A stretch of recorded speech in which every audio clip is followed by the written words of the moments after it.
জামাতে ইসলামী বাংলাদেশের ক্যান্ডিডেট সাহেব, উনার দলের শ্রদ্ধেয় আমির সাহেব যখন ওনাকে মনোনীত করলেন, বললেন আমরা দিছি এমন এক লোককে যে সমাজ সেবার নেশায় বেড়ায়।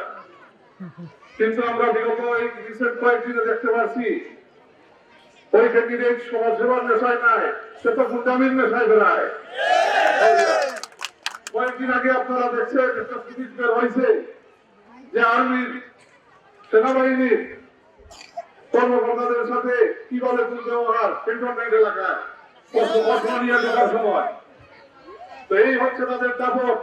আরো একটি পুলিশ দেখলাম গতকালকে, সে নাকি অগাস্টের পট পরিবর্তনের পরে গিয়ে একদিন ব্যাংকে ঢুকে ম্যানেজারকে থাপ্পড় লাগাইছে, তাকে লোন দেয়নি।